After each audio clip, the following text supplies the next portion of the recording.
ஏன் அப்படியே விஜய் பக்கம் போயிருச்சுன்றீங்களா? பெரிய அளவில் போயிருக்கு. பட் இதெல்லாம் உடையிறதால, நாளாக உடையிறதால DMK advantage. Index of opposition unity, IOU, Pranoy ராயோட ஃபேமஸ் தியரி. அது இல்லைன்னா ஒரு ஆட்சியை வீட்டுக்கு அனுப்ப முடியாது. ஓட்டு நாளாக உடையுதுன்னா திமுக தான் அடுத்த கவர்மெண்ட், சந்தேகம் வேணாம். நாளாக ஓட்டு உடையுதுன்னா திமுக கவர்மெண்ட் தான் அடுத்து. இதில் யாதொரு சந்தேகத்திற்கும் இடமில்லை. சம்மந்தப்பட்டவங்க தான் அதை புரிஞ்சுக்கணும். அப்புறம் தும்ப விட்டுட்டு வாழை பிடிக்கிற கதை. என்னைக்கு ஓட்டு ஆளுங்கட்சிக்கு எதிரான ஓட்டு 3ஆம் உடையுது, ஆளுங்கட்சி ஜெயிக்க போகுதுன்னு அர்த்தம்.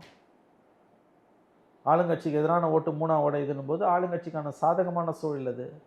30 வருஷம் காங்கிரஸ் ஜெயிச்ச மாதிரி தேசிய அளவில், இன்னைக்கு கிட்டத்தட்ட மோடி ஜெயிச்சுட்டு இருக்க மாதிரி. உங்களால் அப்போசிஷன் யூனிட்டியை கொண்டு வர முடியலன்னா டெல்லியில் எப்படி வீழ்த்த முடியாதோ மாநிலத்திலையும் வீழ்த்த முடியாது. அதுவும் பிஜேபி இஷ்யூன்றது மைனாரிட்டிஸ் சம்மந்தப்பட்டதாக மாறிடுச்சு. இதே பிஜேபியோட நீங்கள் அதிமுக இல்லை, அதிமுக யுனைட்டடாக இருந்ததுன்னா கவர்மெண்ட் போயிருக்கோம்.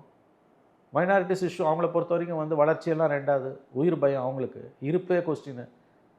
SIRலேருந்து CIAலேருந்து என்னெல்லாம் பண்ணுறான்னு தெரியும். அவங்க மனசாட்சியை கையில் பிடிச்சிட்டு திமுக தான் குத்துவாங்க பிடிக்கலனாலும். ஏன்னா அவங்கள பொறுத்த வரைக்கும் பிரதான எதிரி பிஜேபி. அந்த பிஜேபியோட போய் ADMK சேர்ந்துருக்குது. அவர்கள் நிர்பந்தத்தால் வளைக்கப்பட்டார்கள், அவ்வளோதான்.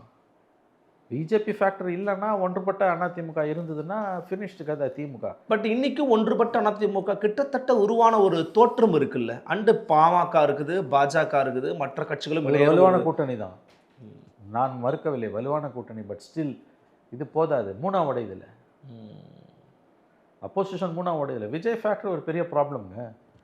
2 பேருமே வயிற்றில் புளியை கரைச்சிட்டு உட்காந்துருக்கானுங்க, DMK AIADMK.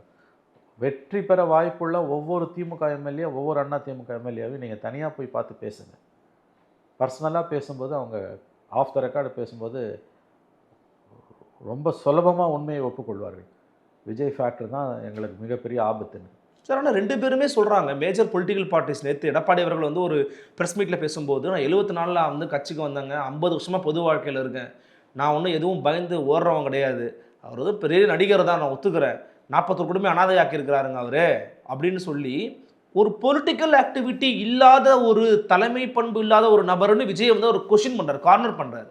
The same thing DMK also did it. இப்போ எல்லாருமே அதை சீமான் ஆல்சோ அதை பண்ணுறாரு. பொலிட்டிக்கல் ஆக்டிவிட்டி இல்லாத ஒரு தலைவர்னு விஜய் இவ்வளவு பேர் சொல்லியும் அப்படி ஒரு கிரவுண்ட் இருக்கா சார்? ஆமாங்க.